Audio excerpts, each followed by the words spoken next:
Zap Crypto. Tous les jours, toute l'actu crypto au même endroit. Et pour me soutenir, abonne-toi et active la cloche pour ne pas manquer le prochain Zap Crypto.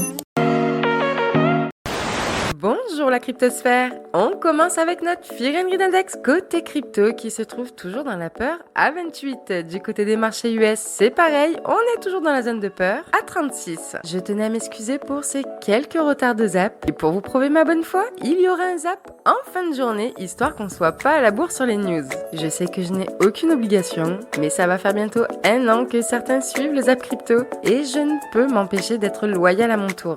Malheureusement, on ne vit pas encore dans un métaverse et je manque cruellement de temps. J'imagine bien que c'est pareil pour vous, mais je suis peut-être un chouïa plus mauvaise pour gérer mon temps. Du coup, je suis tellement mauvaise que ça fait quelques semaines, voire quelques mois que je laisse traîner des petits soucis de santé. Alors je tente de trouver un équilibre dans tout ça et malheureusement, le zap crypto en empathie quelquefois. Mais enfin, j'essaye de n'être jamais trop loin et comme je vous l'ai dit, on se retrouve ce soir. Vous pouvez vous installer confortablement. Votre zap va commencer. Je vous souhaite une excellente journée. À tout à l'heure. C'était Zap Crypto.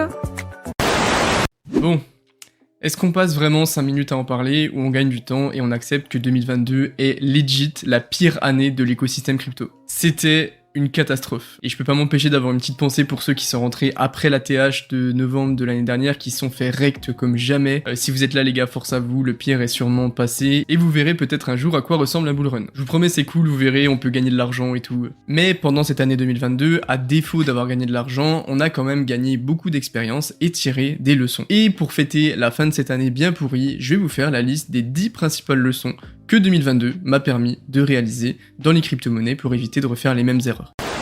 Ouais. Autre constat malheureux, hein, c'est le all-time low de Coinbase, tu vois. On va en parler rapidement, mais c'est chaud quand même. Vrai. Et en fait, moi, quand j'ai lu la news là, donc Coinbase hein, qui ne cesse de dégringoler, tout comme les boîtes du SP500. Mais en fait, ce que je me dis, c'est qu'en plein bull run, je pense qu'il y a beaucoup de sociétés, quelle qu'elle soit grosse, qu'elle soit ancienne, tout ce que tu veux. En bull run, on a cette espèce d'euphorie où on se dit c'est bon, on peut tout faire, ça va le faire. Coinbase a été introduit en bourse en plein bull run. Binance sont plus intelligents parce que, en fait, vu qu'ils s'enflamment pas en bull run, il leur reste du cash pour gérer le bear market, tu vois. Et je trouve ça intelligent. Et Coinbase, je suis pas sûr que ce soit le cas, tu vois. Comme Crypto.com. Quand t'as mis déjà tellement d'argent dans un projet qui est en train de même couler, tu te dis, j'ai déjà mis autant, il faut pas que je les perde, donc tu continues à remettre. On va juste rajouter quelque chose. Il n'y a pas que Coinbase qui a perdu ses 8%, c'est tout le marché américain qui a perdu entre 7 et 10%. C'est pas que Coinbase, c'est pas un épiphénomène, non, c'est un phénomène global. Tout le marché s'est cassé la gueule. Coinbase en fait partie, on parle de Coinbase parce qu'il a atteint un all-time low. Mais à $32, ça vaut le coup? Cathie Wood dirait oui. Elle en a acheté une tonne. Elle peut pas dire le contraire. Ouais, Cathie Wood qui en avait déjà acheté. Bon, en fait, ça le truc, c'est que Cathie Wood avait. Et elle a lissé en plus. Ouais, elle a lissé, mais elle a au-dessus de $30. Elle a lissé aux alentours des 40, il me semble. Katie Wood, faut savoir qu'à chaque fois qu'elle investit sur quelque chose, sur Twitter, on se fout un peu d'elle, on se dit, bon, il faut dump cette merde, parce que ça va baisser. Donc du coup... On va lui donner un conseil. Dès que t'as une idée, Cathy, tu t'assois sur tes mains et tu lâches l'affaire. Ensuite, MicroStrategy a acheté 2500 bitcoins supplémentaires. MicroStrategy détient désormais 132 500 BTC acquis pour 4 milliards de dollars, un prix moyen de 30 397 dollars. Donc voilà, on continue à avoir des grosses institutions. Voilà, là on parle quand même de Michael Saylor et MicroStrategy qui continuent à acheter des bitcoins. Bon, vous voyez qu'ils sont en négatif. Là, ils ont un prix moyen de 30 397 dollars. Donc le temps qu'on est en dessous de ce chiffre-là, ça veut dire qu'ils perdent de l'argent. Mais on s'en fout parce que eux, ils sont là pour du long terme, donc peut-être qu'elle finira à zéro, je suis d'accord avec vous, mais c'est pas ce que je pense, et eux non plus, et voilà, eux, leur but c'est de revendre peut-être à 100 000, 200 000, 300 000, je ne sais pas, mais ils sont là pour du long terme, et ils accumulent petit à petit, et ça s'appelle du dollar cost average. Parlons maintenant de la fraude, ou plutôt du piratage qu'a connu FTX aux alentours de sa faillite. On rappelle, il y a eu 372 millions de dollars qui se sont envolés. Selon SBF, une interview qu'il a donnée, ça serait une malveillance interne, un ancien employé ou un employé de FTX qui aurait volé l'argent. On ne sait pas, mais là en fait les États-Unis sont en train d'enquêter sur le sujet. C'est une enquête différente de l'enquête et du procès qui va avoir lieu contre SBF. Mais en tout cas, les États-Unis sont dessus. On rappelle en fait que c'est limite négligeable à l'échelle de tout ce qu'a perdu FTX. On parle d'un trou de 4, 5, 10 milliards de dollars. Là, on est à peine à 312 millions de dollars, mais c'est quelque chose de très important parce que si cet argent était récupéré, ça permettrait quand même de rembourser davantage les utilisateurs qui ont absolument tout perdu dans l'affaire FTX.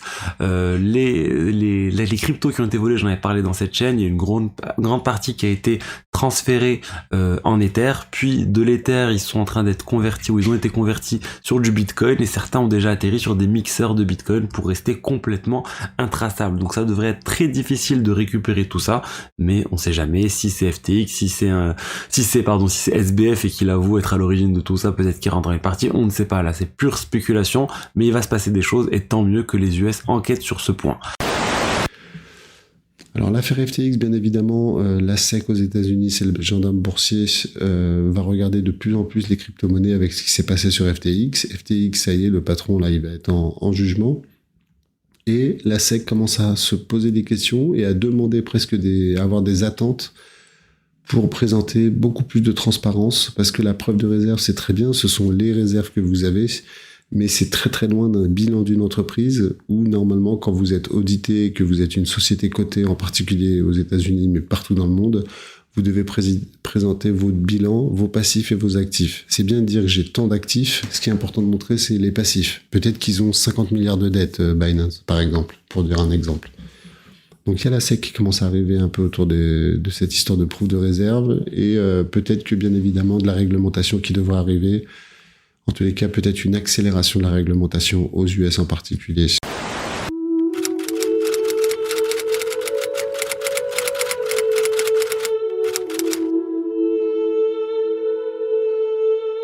Tether.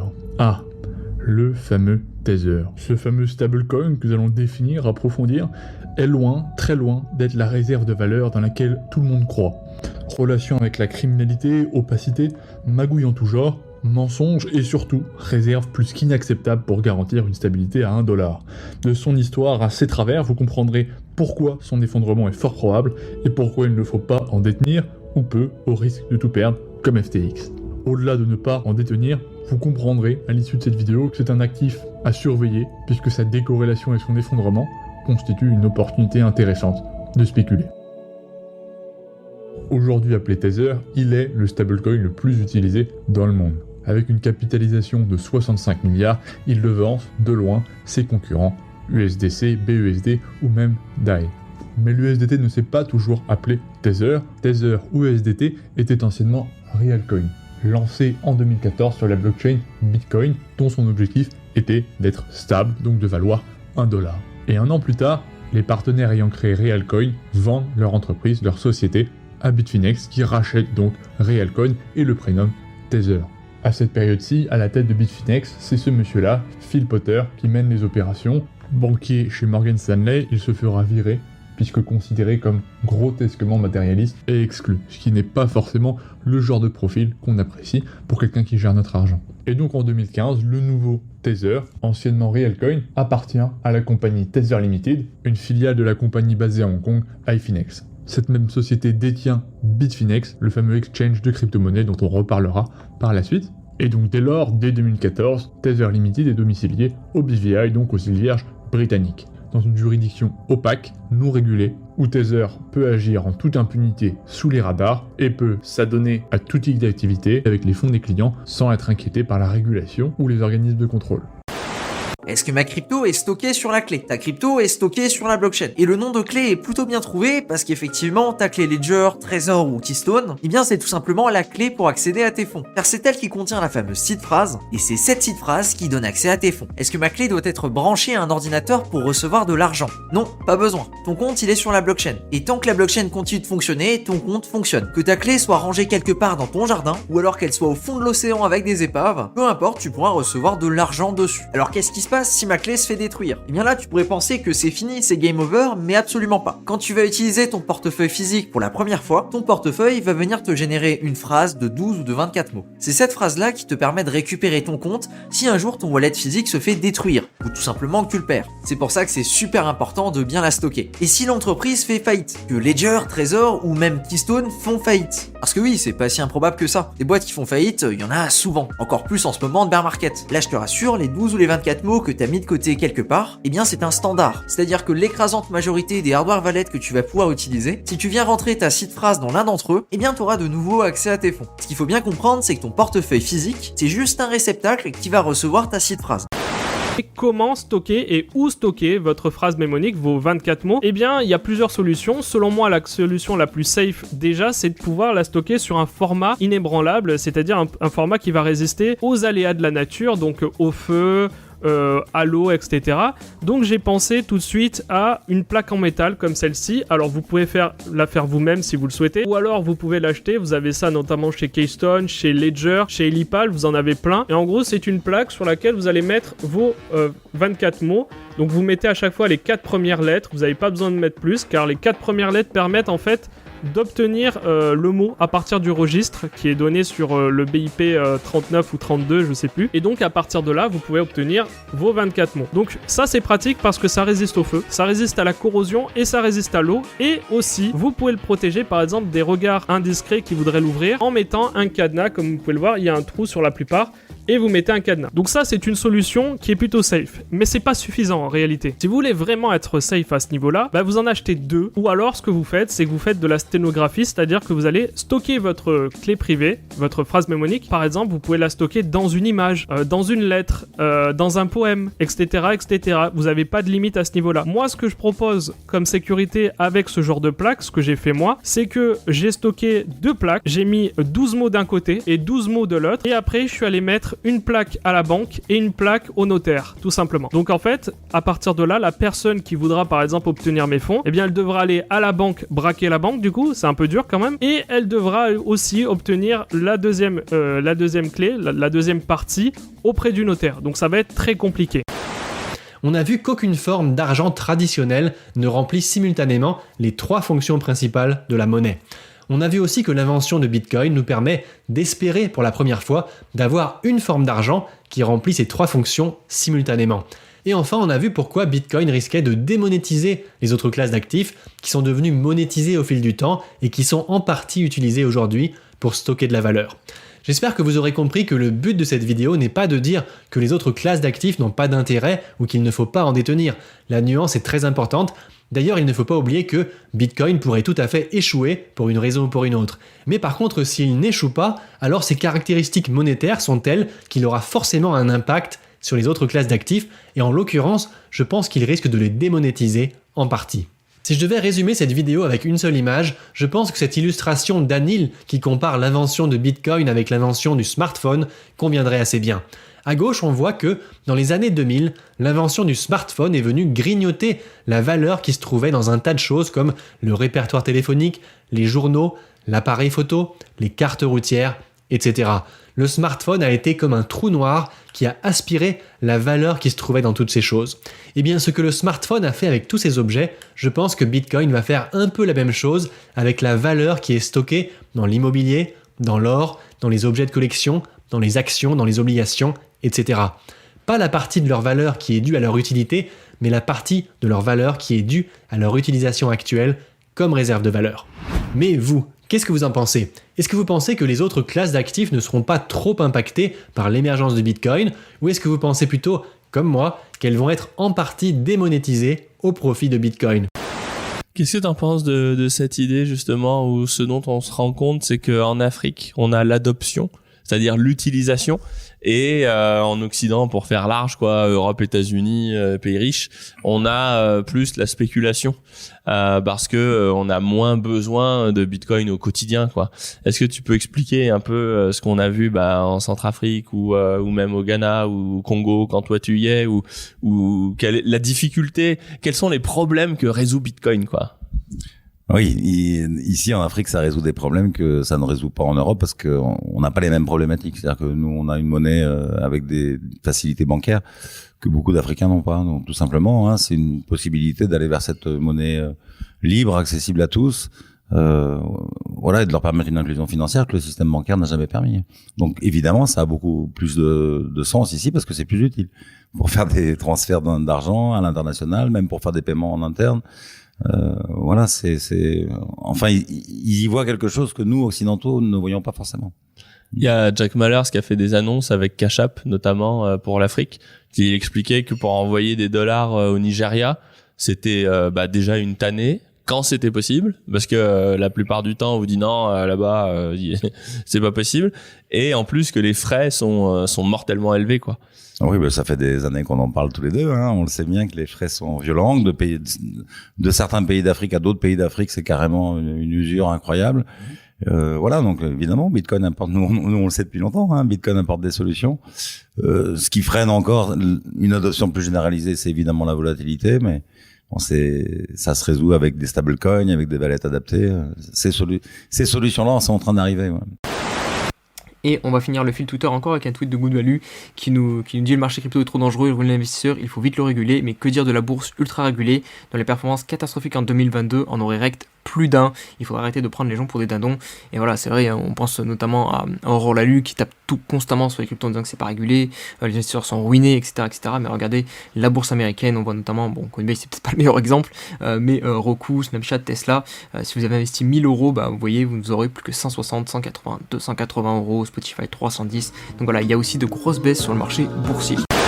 N'oubliez jamais que les choses peuvent changer très très rapidement. Comme pour tout dans la vie, nous n'avons pas beaucoup de pouvoir en tant qu'individus isolés, et c'est donc ensemble, en communauté, que nous devons prendre des décisions et agir. Le but du travail que nous faisons est de vous faire savoir qu'il existe des alternatives au statu quo actuel, et de vous faire comprendre de la manière la plus réaliste possible ce à quoi ressemblera le monde vers lequel nous nous dirigeons. Vous ne posséderez rien et serez heureux. C'est l'une des 8 prévisions du Forum économique mondial pour l'année 2030, dans un programme connu sous le nom de Great Reset, la grande réinitialisation. Le mouvement de défense du droit à la vie privée a un long chemin à parcourir, car les technologies auxquelles nous avons accès sont devenues si pratiques qu'elles sont maintenant omniprésentes. Nous sommes entourés d'une quantité de micros et de caméras qui choquerait même George Orwell. Ces technologies ne sont quasiment pas encadrées pour protéger notre vie privée. C'est l'une des raisons pour lesquelles je suis si profondément impliqué dans l'industrie de la blockchain, car c'est la seule technologie qui peut réellement vous donner une garantie que ce qui est sur l'étiquette est réellement ce qui est dans la boîte. Si on vous promet quelque chose avec une blockchain, vous obtenez au minimum une garantie basique que cette promesse sera tenue. Il n'y a plus rien dans la vie de tous les jours qui ait ce niveau de fiabilité. Nous ne pouvons plus faire confiance à nos institutions, discréditées, corrompues et amorales. Nous ne pouvons plus faire confiance à nos dirigeants, ni même aux processus par lesquels ils sont élus. C'est pourquoi notre industrie existe, pour lutter contre ça. C'est notre raison d'être. Cela me motive à développer des projets comme Midnight, puisque je me demande, qu'est-ce qui pourrait concrètement redonner aux utilisateurs un semblant d'intimité ? Des garde-fous et des limites pour pouvoir vivre leur vie comme ils l'entendent. Nous faisons de telles contributions pour prouver que nous croyons vraiment en ce en quoi nous disons croire. Les ressources de la NSA ou du gouvernement fédéral ne seront jamais comparables à la quantité d'informations que Google ou Facebook a sur vous, parce que c'est leur business. Ils ont embauché des centaines de milliers d'ingénieurs, de data scientists, de chercheurs pour faire précisément ce travail. Ils ont construit les intelligences artificielles les plus sophistiquées au monde pour glaner toujours plus d'informations sur vous, car cela remplit les caisses. Mais ces intelligences artificielles, personne ne les contrôle vraiment en vérité. C'est la dure réalité du monde dans lequel nous vivons. Les choses empirent de jour en jour, et les gens ne posséderont bientôt plus rien. Alors sommes-nous en récession ou est-ce qu'une récession est sur le point d'arriver ? On voit ça maintenant. L'année dernière, plus de 46 000 milliards, j'ai dit 46 000 milliards, se sont envolés des marchés boursiers et obligataires dans le monde entier. C'est énorme, je répète, 46 000 milliards. Et pour se rendre compte de la dinguerie du chiffre, si vous le comparez aux pertes totales de la crise financière de 2007-2008, on a été à environ à 2000 milliards de dollars sur une période similaire, sur une période d'1 an. Ce qui signifie que ce qui se passe aujourd'hui, que ce qui se passe maintenant est environ 20 fois pire qu'en 2007-2008. Et même en tenant compte de l'inflation, ce chiffre est hallucinant. On le sait tous, les Américains ont le crédit facile. Et un chiffre pour illustrer ce que je suis en train de te dire, leur endettement a atteint un niveau record. Leur dette vient de franchir les 31 000 milliards de dollars pour la première fois. Et avec des taux de carte de crédit à des niveaux records, moins de personnes peuvent se permettre de rembourser leurs prêts, ce qui signifie que les défauts de paiement sont plus nombreux. En ce qui concerne la dette, la statistique la plus effrayante concerne peut-être les crédits immobiliers chez Wells Fargo. Wells Fargo, on est sur une très grosse banque américaine. La banque a annoncé que les crédits immobiliers avaient diminué de 90% au total. Ce qui prouve à quel point il est devenu aujourd'hui inabordable pour la plupart des gens là-bas de posséder une maison. Et pour les personnes déjà engagées sur des crédits immo, le défaut de paiement a explosé. Pas que aux États-Unis, dans le monde entier. Là, cette semaine, on n'aura pas grand-chose, hein, c'est la fin d'année sur le calendrier économique. Principalement, il faudra regarder pour moi jeudi et vendredi prochain, donc 5 et 6 janvier, beaucoup d'informations sur l'emploi, notamment le Unemployment Rate et le ADP Unemployment Report, qui sont vraiment des informations importantes en ce qui nous concerne par rapport à la narration récession ou pas, et est-ce que la Fed va encore être extrêmement extrêmement restrictive pour les marchés. Ça va être ça un petit peu la question par rapport aux news sur l'emploi. Globalement, cette news qui est mensuelle, donc le Unemployment Rate, elle amène quand même beaucoup de volatilité également sur le marché. Donc 5 et 6 janvier, suivez bien un petit peu ce qui se passe. Plusieurs familles canadiennes qui ont aussi acheté leur maison durant le pic spéculatif se retrouvent en dessous, c'est-à-dire que la valeur de leur maison vaut moins que l'hypothèque qui est associée. Dans ce genre de situation, les familles doivent se demander pourquoi elles continuent à faire les paiements. C'est d'ailleurs ce qui avait causé la vague de faillites immobilières aux États-Unis en 2008-2009. Les gens laissaient tout simplement les clés sur la table et partaient, étant donné que le montant à rembourser était supérieur à la valeur de l'actif qu'ils détenaient. Clairement, on n'est pas encore là au Canada, mais certaines familles seront confrontées à ce genre de dilemme, du moins dans le marché de Toronto, c'est certain. L'autre scénario de catastrophe qui, lui, affecte beaucoup plus de Canadiens, c'est le renouvellement des hypothèques. Plusieurs ménages qui ont une hypothèque à taux fixe qui arrive à échéance maintenant ou qui arrivera à échéance au cours des prochaines semaines, des prochains mois, voient leur taux d'intérêt doubler, tripler et parfois même quadrupler, comme cette dame de Toronto. Well, for me, the biggest problem will be the interest rate increase for my mortgage, because that's going to like quadruple my mortgage costs every month. Yeah, because I was lucky. I locked in just for 2 years at a really low rate, and then but that's up in February, and the Bank of Canada, I heard, is going to put up the rates maybe 50 basis points, which will take me from like just under 2% to like 7%, which means that everything that you pay in the month, instead of paying down a lot of it on your principal or your capital, is just going to interest. So you're just literally standing still. I know, it's very, very depressing, and yeah, I'm not young. I've had my mortgage for years. Plusieurs ménages voient donc leur paiement augmenter ou la part de l'intérêt sur leur paiement hypothécaire exploser. Une partie des propriétaires canadiens sont donc sous pression avec la hausse des taux d'intérêt, ce qui va ralentir l'économie fortement en 2023. Ce que vous devez payer de plus sur vos paiements hypothécaires, c'est des dépenses que vous ne faites pas dans l'économie. Les prix immobiliers risquent aussi de continuer leur chute. Oxford Economics prévoyait une baisse de 30% à l'échelle du pays. La moitié du travail serait donc fait jusqu'à maintenant. Le reste serait à venir en 2023, surtout que la Banque du Canada n'a peut-être pas terminé son travail de resserrement monétaire, comme je le mentionnais dans une vidéo récente. Le dollar index qui, lui, pour l'instant, ne montre pas encore de signe de retracement. Tant qu'on ne repasse pas au-dessus des 104,6 points à peu près sur le dollar index futur, il n'y a pas vraiment de signe de retracement. Si c'est le cas, pour moi, il y a une zone qui devient très attractive. C'est la zone, grosso modo, des 109 points, 108 points. Il faut savoir que si les taux montent, donc là les taux 30 ans, etc., augmentent, que le dollar index augmente, ça va mettre une très grosse pression sur les assets à risque qui iront probablement au sud. Ça peut aussi mettre une pression sur l'or. Il faudra faire attention à ça. Par contre, s'il n'y a pas de signaux ici qu'on casse le plus bas, continuation dans la zone identifiée, 101 points à peu près, 99,4 points, 101 points à peu près. Ok, du coup un euro qui pourrait continuer de monter encore un petit peu. Ok, pas grand chose d'autre à dire sur le dollar qui est très flat aussi en ce moment. Alors, ce qui est intéressant de voir, c'est que nous sommes actuellement en train de travailler le 786, zone très importante qui se trouve à 15 000, 14 800. Est-ce qu'on peut descendre plus bas? Oui, pour rappeler toujours, nous avons 3 niveaux, le 786 à 15 000, enfin 14 800, le top de la 1 qui se trouve à 14 000, et nous avons l'order block avec l'extension 1,618, nombre d'or de l'extension de Fibonacci de la A sur la B, qui nous donne ici une extension totale pour aller chercher les 10 000 $, et c'est même le consensus actuel qu'on retrouve sur l'ensemble des analystes et sur l'ensemble du City, donc Crypto Twitter, dans lequel on dit et on attend le retravail des 10 000 $ pour pouvoir poser le bottom et se dire que potentiellement on peut repartir. D'ailleurs, je vous montre un truc qui est plutôt pertinent. Pour le coup, on va passer en annuel. Je vous l'ai pas montré hier, mais éventuellement, ça commence à passer un petit peu sur les réseaux. Regardez au niveau de ces clôtures de bougies, parce que ça, je pense que c'est intéressant de l'observer. Vous prenez la clôture en 2018, vous voyez qu'on n'est pas très très loin quand même, hein, au niveau de la clôture 2018 par rapport à tout ce rallye. Après, on a fait une restructuration baissière, donc faites attention à ça, mais grosso modo, si vous prenez exactement la clôture, on a baissé de 20%, quoi, à peu près, hein, vraiment 15% de moins avant de faire ce magnifique rallye pendant 3 années consécutives. C'était assez similaire par rapport à ce qu'on avait observé juste ici. Je pense que c'était à peu près pareil. On va regarder qu'est-ce qu'on avait perdu par rapport à la clôture de janvier 2014.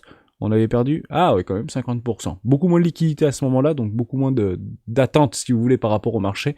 Ce qui me fait dire qu'on serait plutôt en 2018 ici, et il y a de plus en plus de data on-chain qui commence à nous, entre guillemets, nous l'encadrer. Hein, c'est encore une fois, ce n'est jamais différent, mais c'est surtout par rapport à ça.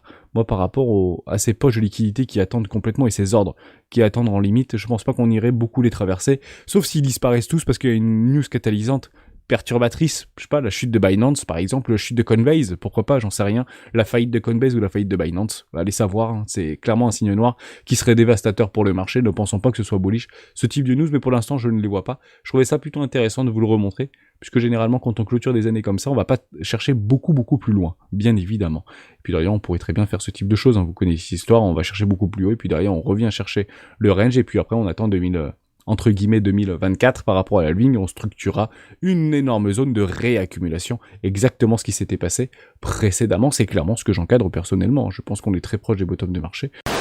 Chiliz, qu'est-ce que c'est le token Chiliz? C'est tout simplement de la tokenisation d'actifs sportifs. Si ce que je viens de te dire ne te parle pas du tout, je vais te l'expliquer avec d'autres mots en fait si tu veux. Ils permettent à des clubs, notamment des clubs de sport, donc il n'y a pas que le foot, hein, il y a également des clubs d'e-sport ou bien des clubs de football américain notamment, ou bien même tu vois ils sont en partenariat avec l'UFC. Ce qu'ils permettent de faire avec ces ligues, avec ces clubs, c'est tout simplement de vendre des tokens natifs. Donc là par exemple, je vais te prendre l'exemple de Trabzonspor parce qu'ils sont ici sur la page, mais tu as également des clubs comme Monaco ou des clubs comme le PSG.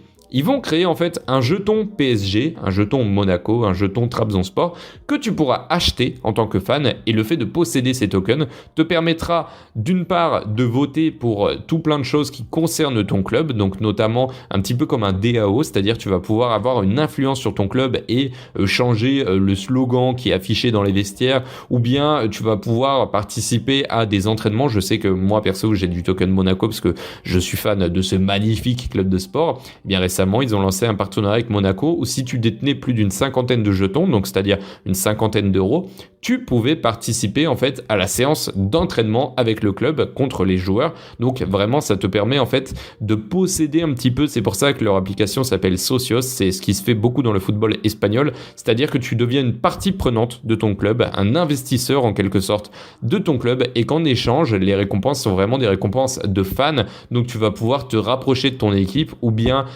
avoir vraiment une influence sur ce qui se passe dans la vie de ton club. Donc là on est vraiment sur un marché ultra porteur dans le domaine du sport. En plus Chiliz a vraiment une longueur d'avance puisque c'est le leader incontesté et qui va être très dur à rattraper sur ce domaine, avec notamment le développement de leur blockchain qui est propre, la blockchain Scoville. Le token Chiliz actuellement s'échange autour de 13 centimes de dollars. Donc les NFT, les artistes cubains expulsés d'OpenSea. Alors ça, là, OpenSea, pareil, je vous mets les liens de tout ça. Ils se cassent la tête à nous écrire des articles, le journal du coin comme les autres. Donc on va lire leurs articles, évidemment. Eh bien, là, OpenSea préfère suivre des lois américaines, si vous voulez, plutôt que de se mouiller. Et encore une fois, pour simplifier les choses, pas de parler 3 heures comme je fais souvent, eh bien, on reste centralisé, quoi. On est encore centralisé, puisque voilà, ce système-là, il préfère respecter les lois comme il faut et surtout pas prendre un seul risque. Voilà, or Cuba figure dans la liste des pays qui sont ciblés par des sanctions américaines. Voilà, donc les Américains décident, Cuba, qui n'est pas l'Amérique, ne peut pas avoir certaines choses parce que les autres ont décidé certaines choses. Vous voyez, c'est compliqué tout ça, on est dans un monde quand même difficile quand on voit tout ça. Goku Crypto qui nous apprend que Telegram va lancer un service avec des cadeaux NFT sur sa blockchain, donc la blockchain Ton. Donc une équipe de développeurs indépendants va lancer le service Ton Gift qui vous permettra d'envoyer des cadeaux NFT dans la messagerie Telegram. Donc c'est encore une fois une très très bonne nouvelle pour cet écosystème.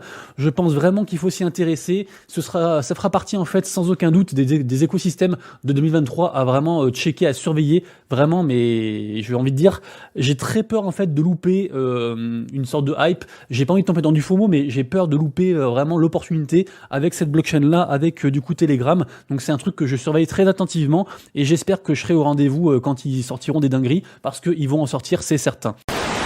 Alors, ce zap t'a plu ? Dis-moi en commentaire quelle est l'actu qui t'a le plus intéressé. Et si tu as manqué les actus d'hier, retrouve juste ici le zap crypto de la veille.